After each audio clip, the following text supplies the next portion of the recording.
Illicit whites are tobacco products that are generally legally produced in a market primarily to be smuggled into another where they have limited or no legal distribution.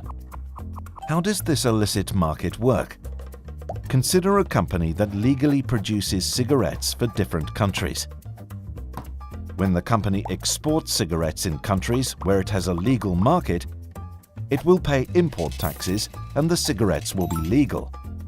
If the company decides to intentionally produce more cigarettes with the purpose of exporting them in countries where it has limited or no legal distribution, it will not pay import taxes at the destination country. And these cigarettes become an illicit product, illicit whites. The illicit whites market has been growing in the last few years. Therefore, it is important to understand how to combat it. The identification of illicit whites brand is difficult mainly for two reasons.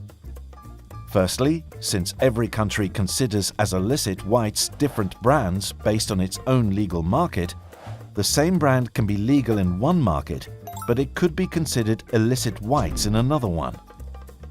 Secondly, since these products are compliant with the legislation of the country of origin, their identification is more complex compared to other illicit products, such as counterfeits. What is an effective strategy to solve the problem? Illicit whites are produced according to the legislation of the origin country. Since the legislations vary among different countries, illicit whites packs could probably not be compliant with the legal requirements of the destination countries where they do not have a legal distribution. It is possible to identify these inconsistencies by comparing the cigarette packs with a focus on tax stamps and health warnings.